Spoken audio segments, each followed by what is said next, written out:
Assalamualaikum warahmatullahi wabarakatuh. Bismillah, alhamdulillah, wassalatu wassalamu ala rasulillah Sayyidina Muhammad ibn Abdillah wa ala alihi wa sahbihi wa mawalah, la hawla wa la quwata illa billah, amma ba'd. Alhamdulillahirabbil alamin. Pada sore hari ini dalam kajian rutin YouTube Ma'had Al-Jami'ah UIN Sunan Gunung Jati Bandung, kita menambah satu kajian lagi dalam satu minggu, bahwa di setiap hari Jumat sore kita mengadakan kajian rutin ilmu mantik. Ya, kalau sebelumnya di YouTube Ma'had itu setiap hari Senin sore ada tafsir, Selasa sore ada ilmu akhlak, kemudian Kamis sore ada kajian kitab Safinatun Najah, kemudian Jumat sore kita tambah di sini adalah kajian ilmu mantik, yang mana ilmu ini sangat tidak kalah penting sekali dengan ilmu-ilmu yang lain. Bahkan kalau kita merujuk kepada qaulnya Imam Ghazali, ya, perkataan Imam Ghazali, pendapat beliau mengatakan bahwa orang yang berilmu tanpa menguasai ilmu mantik itu harus dipertanyakan keilmuannya. Apalagi kita sebagai insan akademisi yang senantiasa menggali ilmu di universitas, terutama para mahasiswa, ya, calon cendekiawan muslim, tentu ini harus menguasai ilmu mantik. Oleh karena itu kita akan membahas ilmu mantik secara santai lah, ya, di sini dengan salah satu penulis buku tentang ilmu mantik, ya, beliau Ustadz Zainal Bustami MAG, mempunyai buku tentang ilmu mantik, ya. Jadi ilmu mantik aplikatif katanya, membudayakan berpikir tepat sebelum berkata dan bertindak. Oleh karena itu kita akan menyimak, akan berdiskusi, ngobrol santai mengenai ilmu mantik ini yang akan langsung disampaikan oleh Bapak Ustadz Zainal Bustami. Kepadanya kami persilahkan. Ya, terima kasih kepada Bapak Dahlan MAG, ya. Ini murid saya sebenarnya, ya. Langsung saja, dalam kesempatan ini kita akan membahas pengertian dulu, ya. Pengertian ilmu mantik. Nah, ini pengertian itu tidak banyak lah, sebentar nih, ya. Apa ilmu mantik itu? Nah, secara bahasa, ilmu mantik itu merupakan terjemahan dari logos dalam bahasa Yunani, di mana logos itu memiliki arti mu'jami atau leksikal, itu diantaranya ucapan, ya, kata, pengertian, pikiran, ilmu, ya. Nah, dan mantik itu di dalam bahasa Arab hampir memiliki makna yang sama, yaitu memahami atau pemahaman, kemudian berbicara, ya, atau pembicaraan, kemudian juga kekuatan akal. Nah, sehingga logos di dalam bahasa Yunani itu diterjemahkan ke dalam bahasa Arab dengan istilah al-mantik, ya. Nah, itu sajalah secara bahasa ini, karena di dalam ilmu mantik itu pengertian secara bahasa itu bukan tujuan daripada ilmu mantik, jadi tidak terlalu penting, ya. Itu apa disebutnya itu definisi nominal, ya. Jadi tidak bisa menjelaskan atau tidak menjelaskan hakikat sesuatu yang diberikan pengertian atau yang didefinisikan. Yang terpenting itu adalah pengertian yang kedua, ya, secara istilah. Nah, ilmu mantik itu secara istilah adalah ilmun yubhasu fihi, yang dibahas di dalamnya anil ma'lumat, ya, pengetahuan at-tasawwuriyah, konsepsi, ya. Jadi pengetahuan konsepsi, watasdikiyah, dan hukum konsep. Nah, itu ada di slide. Jadi ilmu mantik itu sekali lagi adalah ilmu yang membahas tentang pengetahuan konsepsi dan hukum konsep. Ya, pengetahuan konsepsi itu pengetahuan bagaimana memahami konsep, ya, atau membuat konsep. Nah, ini memang banyak pertanyaan ya. Jadi apa konsep itu kan juga belum ini ya, mungkin perlu dijelaskan ya. Jadi konsep itu adalah sesuatu ya, gambaran tentang sesuatu di dalam akal kita, itu konsep. Nah, konsep itu karena di dalam akal kan abstrak ya. Nah, itu diwujudkannya dengan lafad atau term. Nah, sehingga lafad atau term itu adalah diberikan pengertian, itu wujud konsep di dalam bentuk kata atau kata-kata. Nah, itu konsep ya. Jadi pengetahuan konsepsi itu pengetahuan berkaitan dengan memahami konsep atau membuat konsep. Mungkin ini dijelaskan juga ya, bagaimana nih memahami konsep itu. Ya kan, tadi konsep itu kan ada di balik lafad ya. Ya karena tadi lafad atau term itu kan wujud ya, konsep dalam bentuk kata atau kata-kata. Nah, misalnya khobar saja itu kalau dalam bahasa Arab atau apalah, jangan dalam bahasa Arab ya, Al-Quran misalnya ya. Nah, Al-Quran itu kan lafad tuh, Al-Quran itu ya, atau term itu. Nah, ketika kita melihat lafad Al-Quran atau mendengar lafad Al-Quran, nah kita pasti ya, akal kita itu bekerja ya, melakukan tangkapan ya, melakukan tangkapan, berusaha memahami ya apa Al-Quran itu. Nah, itu yang dipahami oleh kita, berusaha dipahami oleh kita, itulah konsep. Jadi bukan lafad Qur'annya ya, bukan term Al-Qurannya, bukan ya, tetapi yang berusaha kita pahami itu yang dibalik lafad itu, yang dibalik lafad Al-Quran itulah konsep. Nah, maka kita di dalam ilmu mantik ya, itu diajarkan, atau ilmu mantik ini adalah ilmu yang membahas tentang pengetahuan konsepsi. Jadi bagaimana memahami konsep, bagaimana memahami ya apa yang ada di dalam atau yang ada di balik lafad gitu atau term itu. Nah, atau membuat konsep gitu ya, membuat konsep itu ya, meskipun kita sudah mendengar Al-Quran misalnya, nah itu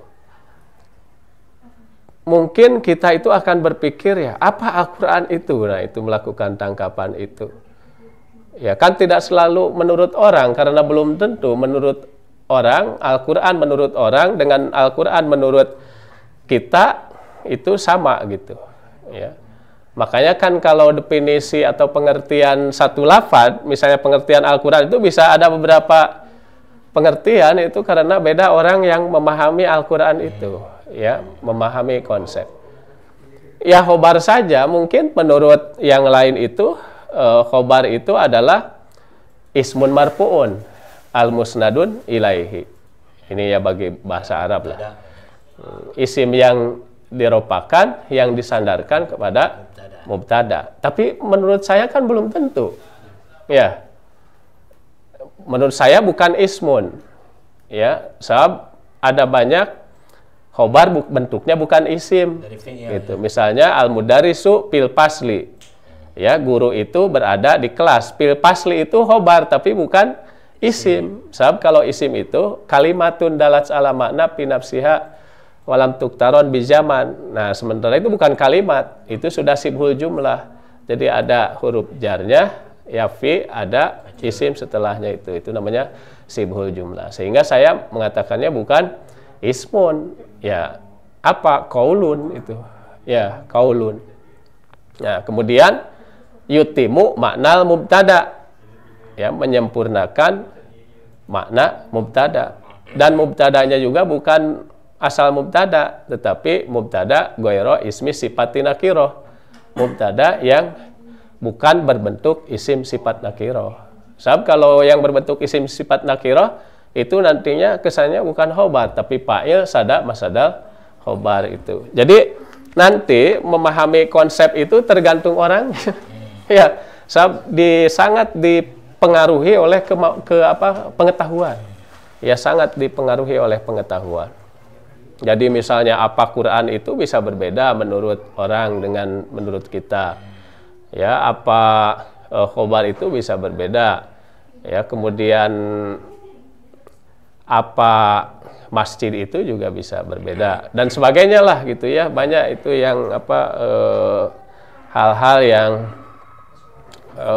perlu kita pahami apa ya konsep sesuatu itu atau konsep di balik lafaz itu. Nah, itu yang dimaksud dengan memahami konsep itu ya, atau membuat konsep. Nah, ilmu mantik itu adalah ilmu yang membahas tentang pengetahuan konsepsi, ya artinya membahas pengetahuan tentang memahami konsep ya, dan membuat konsep. Nah, itu maka nanti apa saja yang ilmu-ilmu atau pengetahuan-pengetahuannya itu ada al-kuliyat al-khomsah.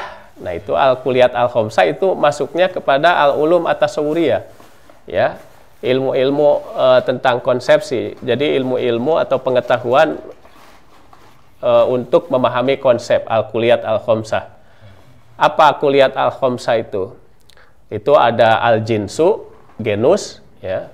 Nanti ini akan dibahas genus, kemudian ada an-nau ya, spesies gitu. Kemudian ada al-faslu ya, diferensiasi spesifik. Kemudian ada al-khos ya, sifat khusus atau proprium. Kemudian ada al-irdu, itu aksidensia atau sifat umum ya. Itu kalau di Sulamun Nawroh itu kan ada baitnya itu ya, wal kuliyatu khamsatun dunantikos ya. Jadi kuliah itu ada 5 tanpa berkurang, jinsun wa faslun arodun nauun wa khos, yang tadilah itu ya. Nah, itu jadi itu al-kuliyat al-khamsah, termasuk ilmu tasawuriyat atau al-ulum at-tasawuriyat ya.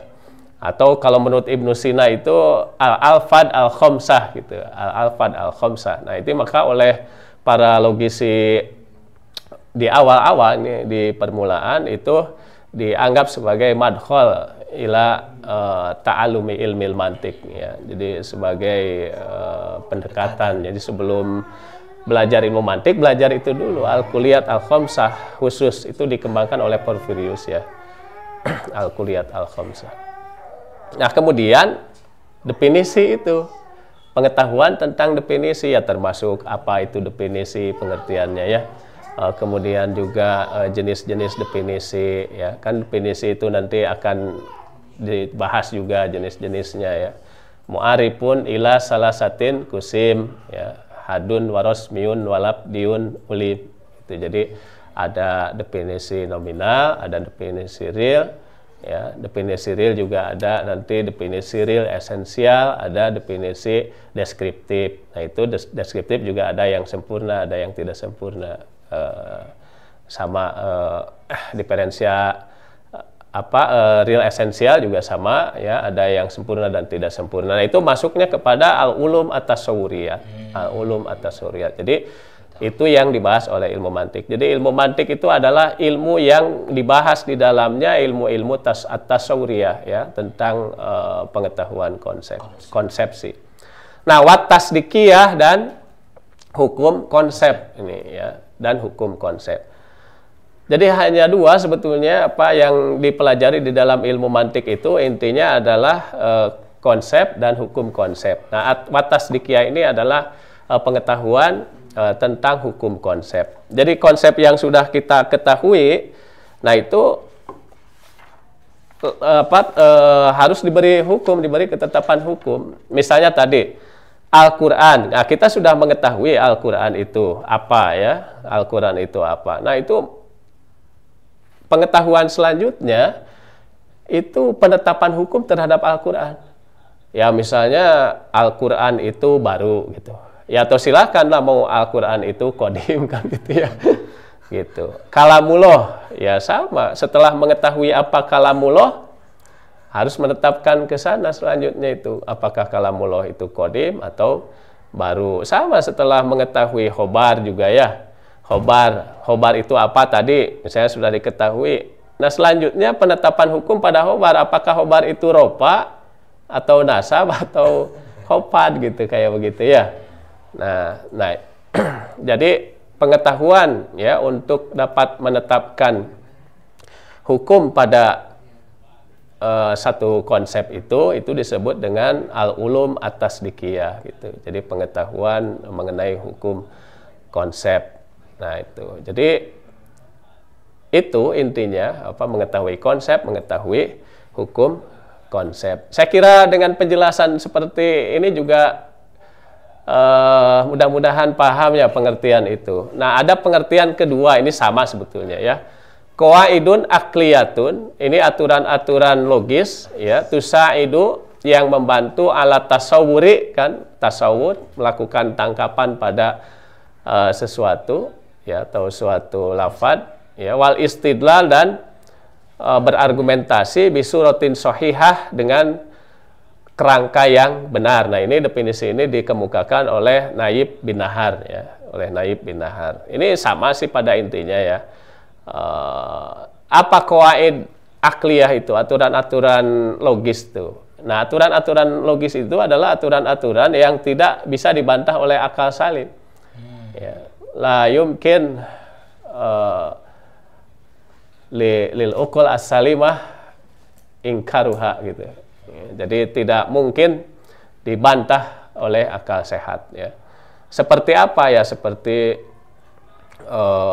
sesuatu yang berlawanan itu tidak akan bersama-sama. Itu kan tidak bisa dibantah ya.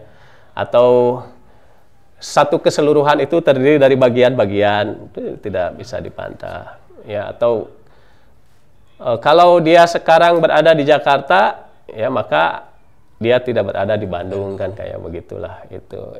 Jadi itu adalah aturan-aturan yang tidak bisa dibantah ya dengan akal sehat. Nah, tusaidu ala tasawuri, yang membantu ya memahami suatu konsep ya, memahami suatu konsep, melakukan tangkapan. Dalam istilah lainnya kalau di buku itu apa, aprehensi ya namanya, aprehensi sederhana. Nah, wal istidlal dan berargumen bisurotin sohihatin dengan kerangka yang benar, berargumen. Sebab tadi ini sama sebetulnya, beda sedikit kan, watasdik tadi watasdikiyah ya. Nah, itu watasdikiyah itu pengetahuan tentang hukum konsep. Jadi tadi Al-Quran itu baru atau khobar itu ropa. Nah, itu kan tidak cukup begitu nanti. Jadi harus bisa dipertanggungjawabkan tuh pernyataan itu. Itu namanya qadiyah kan ya. Jadi putusan namanya. Putusan ya, qadiyah dalam masalah itu. Putusan itu ya, kalau kita membuat putusan, bukan asal membuat putusan, tapi harus didasarkan pada argumentasi. Jadi kalau menyebut bahwa Al-Quran itu baru, itu jangan asal-asalan ya. Misalnya Al-Quran itu baru, tapi tanpa argumentasi. Nah, itu harus didasarkan pada suatu argumentasi. Jadi membuat putusan itu didasarkan pada suatu argumentasi. Jadi sama itu, wal istidlal. Nah, istidlal itu membuat argumentasi ya, maksudnya untuk menguatkan, memperkuat pernyataan kita gitu. Kan satu pertanyaan itu ya, makanya tadi disebut tasdikiyah tuh ya, watasdikiyah. Tasdik itu kan di dalam bahasa Arab itu tasdik itu membenarkan, dalam bahasa Indonesia itu kok disebutnya membenarkan ya, itu karena satu putusan itu antara dibenarkan dan disalahkan ya, antara tasdik, takdzib gitu ya. Jadi Al-Quran baru ya, mungkin ada orang yang membenarkan ya Al-Quran baru gitu. Tapi mungkin juga ada yang menyalahkan gitu ya. Masa Al-Quran baru ya? Tidak, Al-Quran itu tidak baru. Misalnya Al-Quran itu qadim. Nah itu jadi ada dua kemungkinan itu, maka disebut tasdikiyah. Ya, tasdikiyah. Jadi pengetahuan tentang hukum konsep, ya, menetapkan hukum pada konsep itu, atau menetapkan hukum pada subjek gitu dalam istilah lain lah gitu. Nah, bisurah sohihah ya, dengan kerangka yang benar. Kerangka yang benar itu yang bagaimana ya? Kerangka berpikir yang ditetapkan di dalam ilmu mantik nanti. Jadi ada induktif yang memiliki kerangka tersendiri, kemudian deduktif ya atau silogisme itu kias ya di dalam bahasa Arabnya itu memiliki kerangka-kerangka nanti. Jadi ada istilah asaklu itu ya, sakal bentuk kerangka itu, kemudian ada dorob ya, dorob itu modus ya, atau ya macam-macamnya dari bentuk itu. Nah itu kalau tidak sesuai dengan kerangka-kerangka itu nanti ya dianggapnya sebagai argumentasi tidak berdasarkan kerangka yang benar gitu ya. Jadi surah sohihah itu, kerangka yang benar itu adalah kerangka berpikir yang ditetapkan di dalam ilmu mantik. Saya kira untuk penjelasan pengertian ilmu mantik itu cukup mungkin ya. Dan kalau misalnya nanti ada pertanyaan, ada mau dikembangkan ya silakan. Ya, terima kasih ya, syukron jazilan pada Ustadz Jalan Bustami ya, MAG. Ya, memang beliau itu adalah guru saya waktu di PBA ya, Gumlai dulu juga.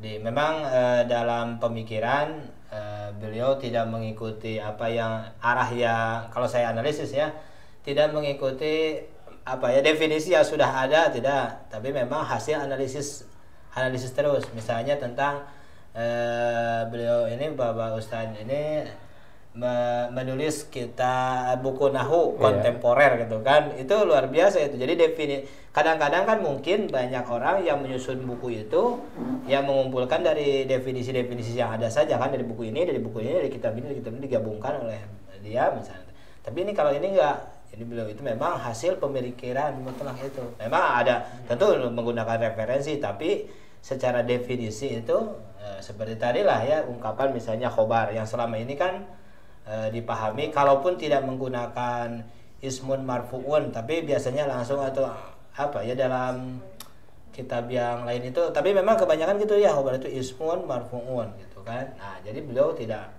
seperti itu, tapi menggunakan kalimat yang lain, al-qaul gitu kan, karena yang menurutnya dari hasil analisisnya adalah yaitu yang lebih logis gitu kan.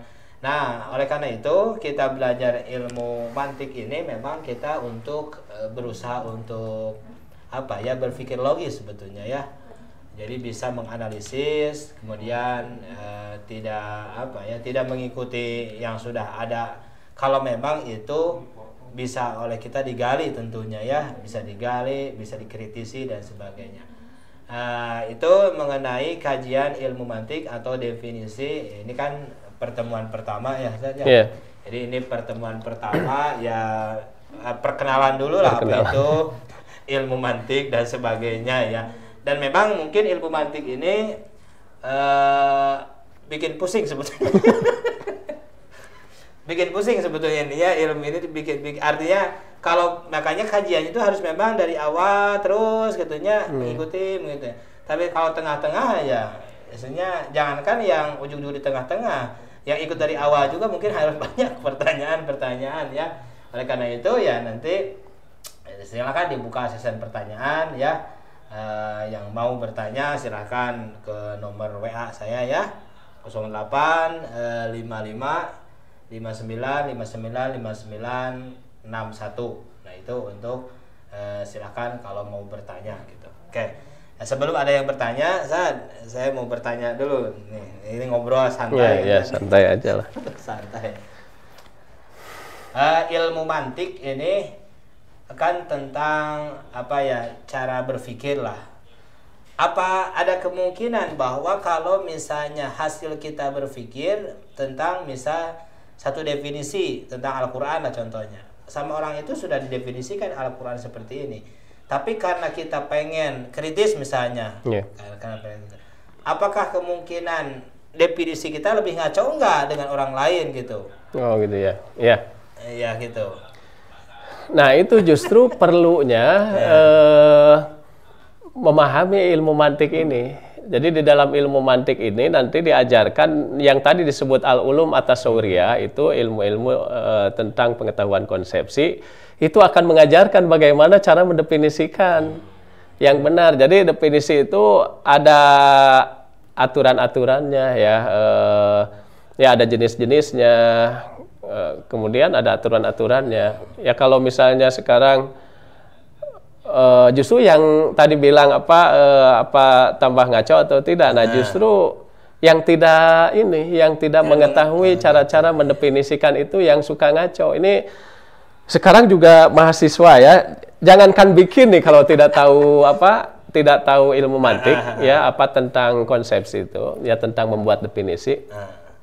Jangankan membuat, nyari saja dari kitab lain gitu ya, dari buku lain gitu. Misalnya dikasih di outline-nya itu pengertian pendidikan ya, mau mendefinisikan pendidikan, itu bisa keliru yang ditulis itu bukan definisi pendidikan gitu ya, atau ya apa saja lah, sebab ilmu itu kan syarat dengan definisi ya, karena ilmu itu adalah bentuk pengetahuan yang sudah jelas ya batasan-batasannya. Di dalam ilmu ini saja namanya, di dalam bahasa saja juga kan, misalnya bahasa itu apa ya, itu kadang-kadang bahasa itu alat komunikasi gitu ya.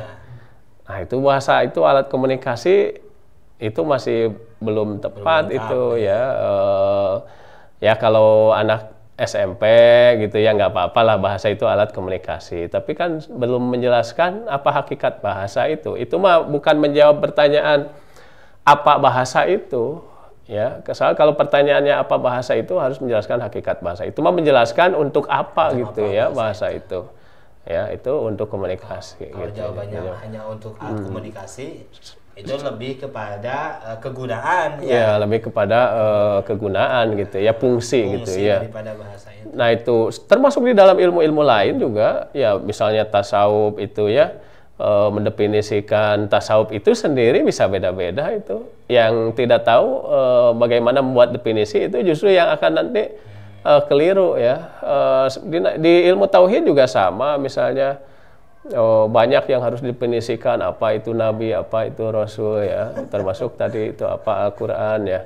Tapi kalau apa Al-Quran itu ya, banyak juga ulama Al-Quran tuh seperti As-Sobuni ya, sudah bagus tuh menjelaskan.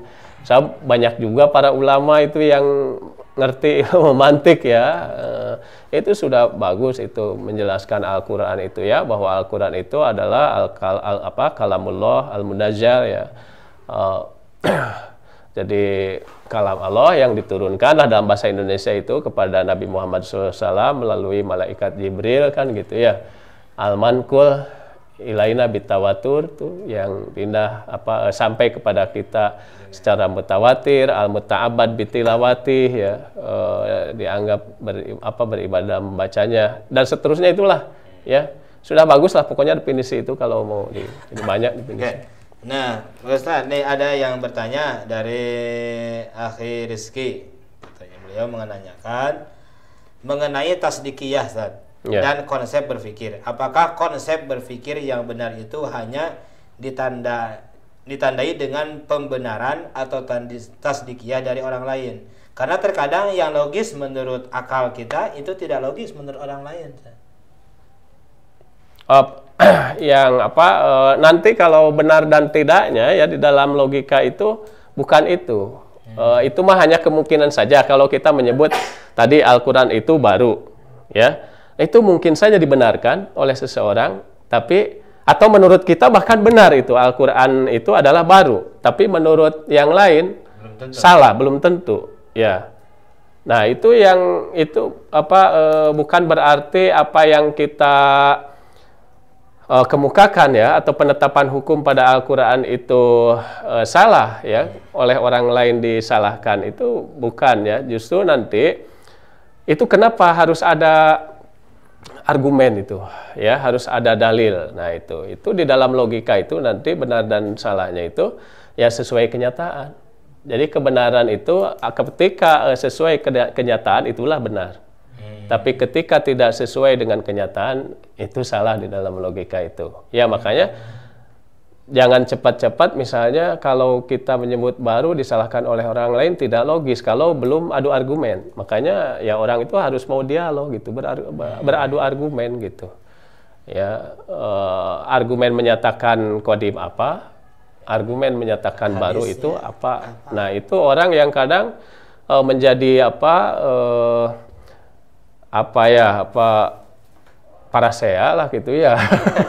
Berantem ya? Iya berantem itu karena tidak mau dialog gitu. Nggak mau dialog. Ya, jadi tidak mau dialog, merasa benar aja gitu. Padahal kalau berdiskusi, berdialog ya, adu argumen ya, apa argumen saya mengatakan Al-Quran itu baru, kemudian apa argumen misalnya teman yang lain itu menyatakan qadim. Nah baru di sana kalau saya mengerti juga ya yang menyatakan qadim, ya maka saya juga akan mengikuti gitu. Ya akan mengikuti gitu. Yang bagus itu begitu, kalau mengerti ya mengikuti, kalau tidak ya tidak tetap kita meyakini pendapat kita itu. Tapi jangan udah mengerti tetap aja, itu namanya taklid itu yang begitu itu.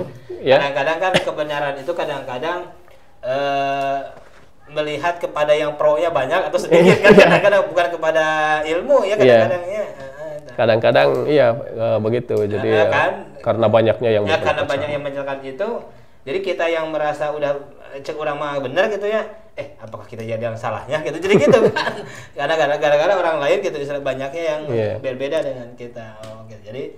Jadi ukurannya bukan banyaknya orang ya, tapi memang ya harus berdasarkan pemikiran gitu. Jadi bukan atas dasar karena banyaknya seperti ini pemikirannya ini berarti benar, enggak seperti itu, enggak menjamin ya banyaknya yang menyatakan benar itu ya benar. Jadi tetap kita harus berpikir lah gitu ya. Iya.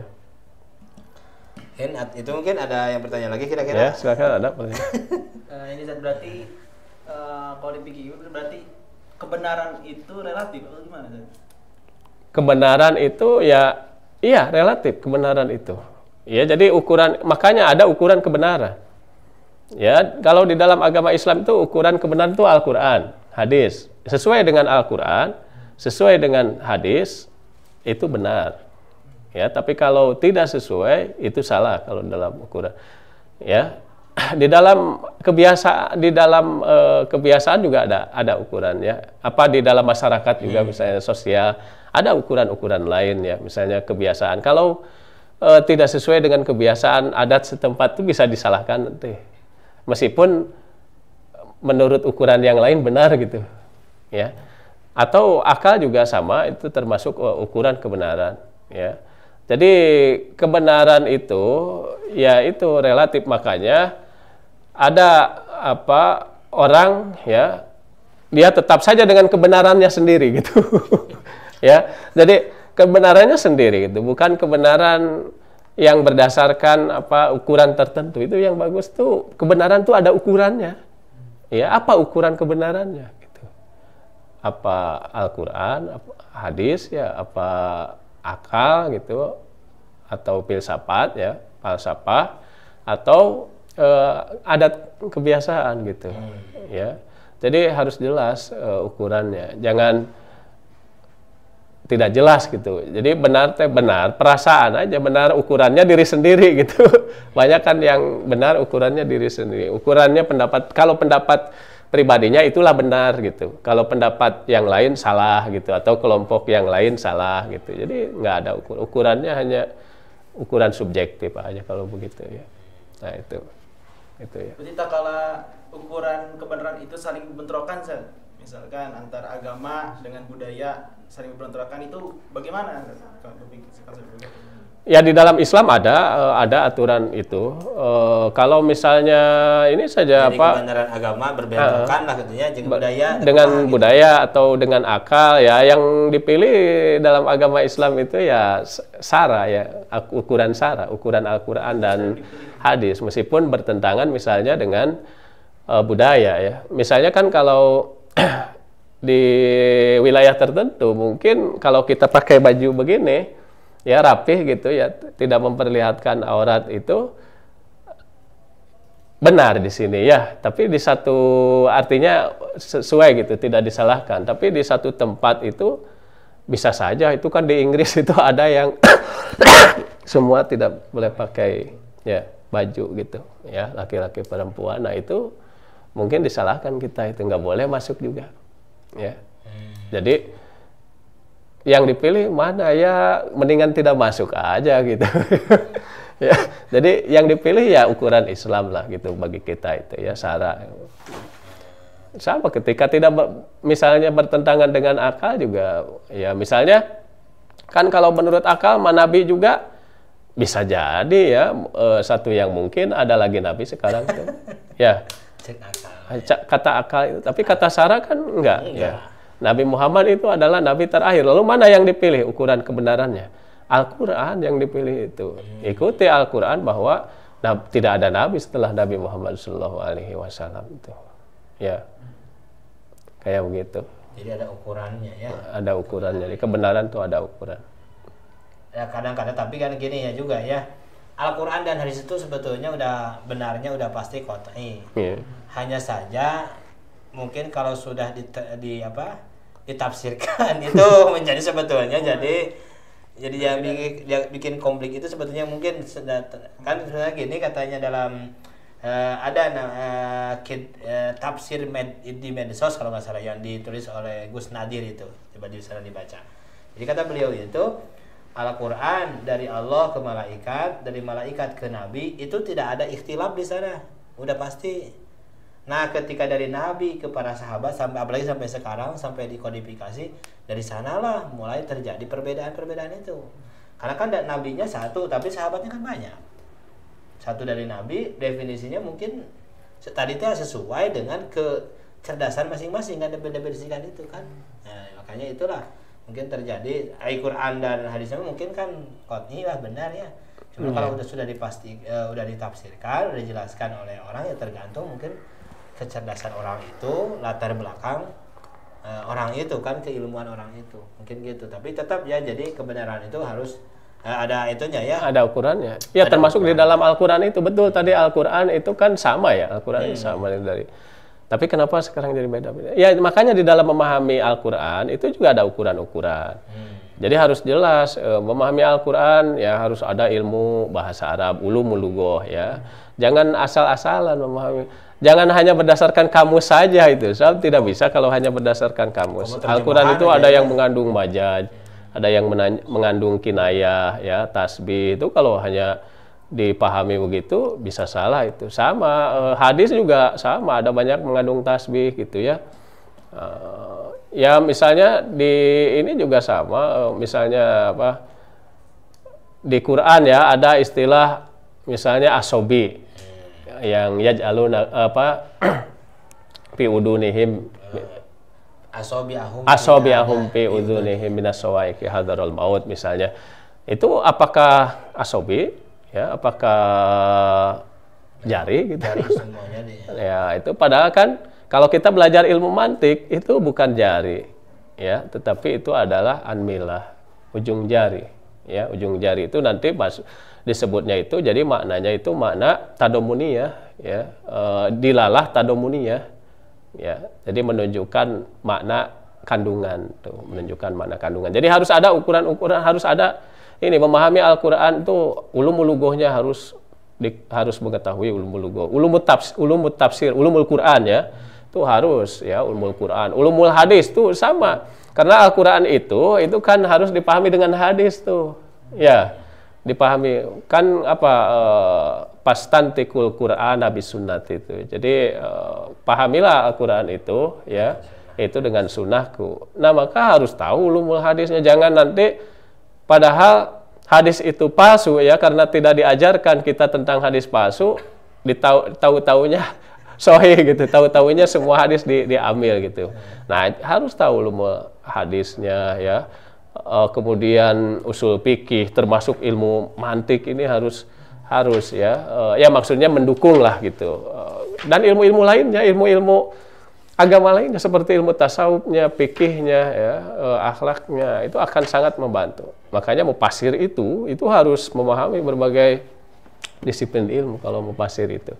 Nggak bisa hanya tahu bahasa Arab, nggak bisa ya. Apalagi bahasa Arab juga enggak gitu ya. Jadi, nah itu di situ akan banyak perbedaan pendapat. Makanya kita harus memilih guru itu kalau mau belajar ya guru yang mumpuni, yang betul-betul memiliki pengetahuan ya di beberapa disiplin ilmu itu harusnya. Udah? Satu lagi yang mau Ustaz. Ya. Apa lagi Ustaz? Tadi Ustaz mengenai kebenaran Ustaz ya. Tadi kan kalau bicara Islam berarti kan kita eksklusif gitu Ustaz. Ya Islam. Tak kala kita berargumentasi gitu Ustaz. Wajadilhum gitu. Ataupun debat dengan penganut agama lain yang punya doktrin masing-masing gitu Ustaz. Apakah tujuan dari argumentasi itu argumentasi itu meyakinkan mereka juga atau seperti apa Ustaz? Jadi tujuan berargumentasi dengan mereka gitu, yang beda dengan doktrin kita. Ya, untuk meyakinkan mereka. Argumentasi itu untuk meyakinkan. Jadi untuk orang memahami apa pernyataan kita. Itu argumentasi itu begitu. Jadi argumentasi itu memiliki daya serang ya, daya kekuatan, daya serang gitu. Ya, daya serang. Mungkin yang ditanyakan gini Ustaz, yang tadinya itu sama Hirizki itu. Kan kebenaran yang kita miliki terhadap agama itu udah qat'i jelas lah ya berdasarkan wahyu. Sedangkan kita misalnya bermujadalah atau ya berargumentasi kepada yang orang non muslim misalnya kan diawali sudah beda keyakinan gitu, udah beda udah beda doktrin. Apa mungkin kita dengan argumentasi kita membuat mereka jadi logis juga gitu, artinya bisa nerima gitu?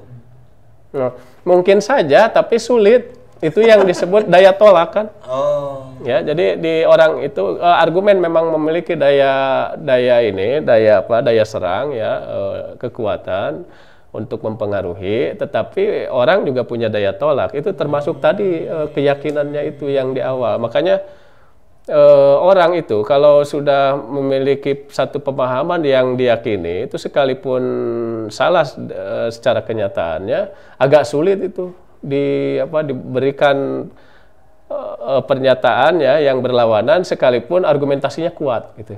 Tapi jadi gini ya, aduh ini mohon bisa salah saya bisa tapi mudah-mudahan tidak sampai keluar di Islam misalnya khawatir pikiran.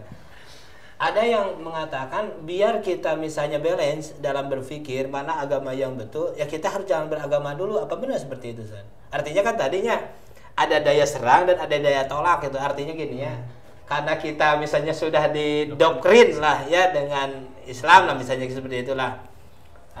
Atau orang lain lah usah didoktrin dengan agamanya. Kan ada daya mental, ada nggak nerima gitu kan, daya tolak gitu kan, nerima.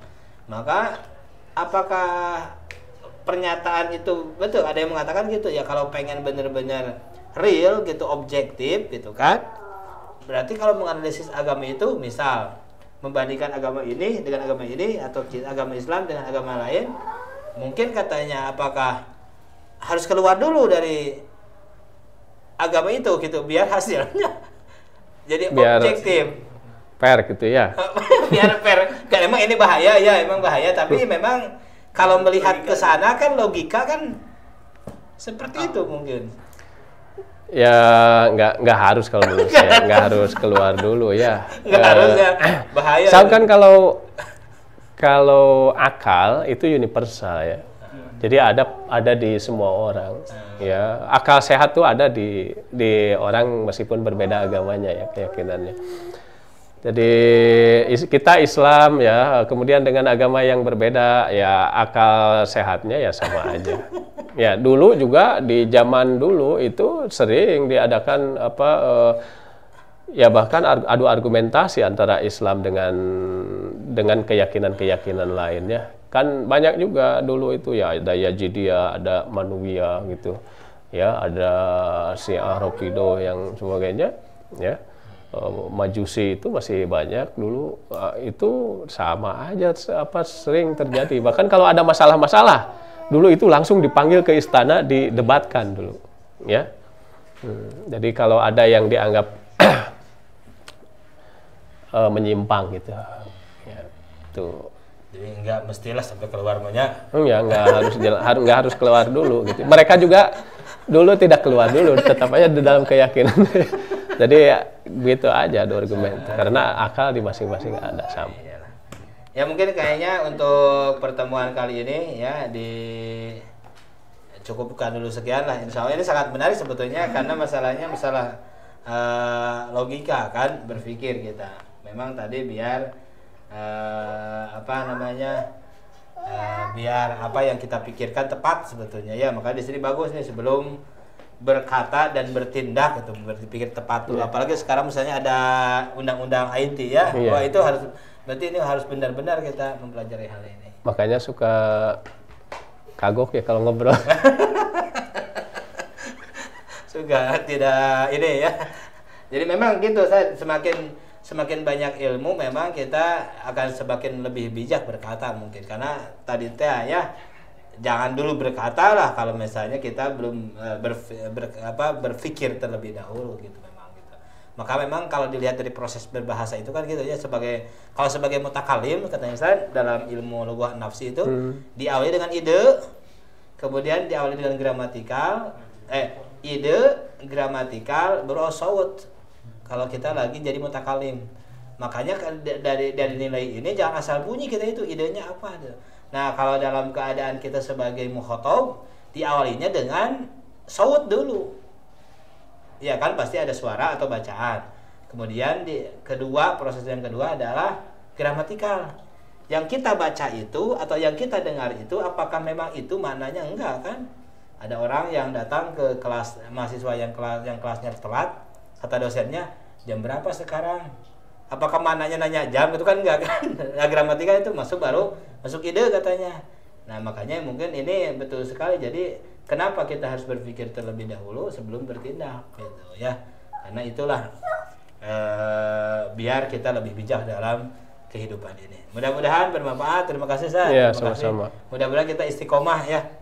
Istiqomah bisa mengkaji dan wah ini buku luar biasa nih. Kajiannya sangat lama, ini baru definisi aja kan ini. Di sini kan nanti ada jenis-jenis lafaz dan sebagainya lah ini ya. Kemudian ada cara bikin definisi, di sini juga ada ini dan sebagainya lah. Kita bersama-sama mengkaji, semoga bermanfaat dan memberikan manfaat dampak yang bermanfaat bagi kita, terutama dalam kehidupan kita bersosial ini. Syukran jazilan teman-teman para hadirin, para mahasantri Mahad Al-Jamiah. Kita tutup pengajian ini dengan membacakan alhamdulillah bersama-sama. Alhamdulillahirabbil alamin. Subhanakallahumma bihamdika asyhadu an la ilaha illa anta astaghfiruka wa atubu ilaik. Wassalamualaikum warahmatullahi wabarakatuh. Waalaikumsalam warahmatullahi wabarakatuh.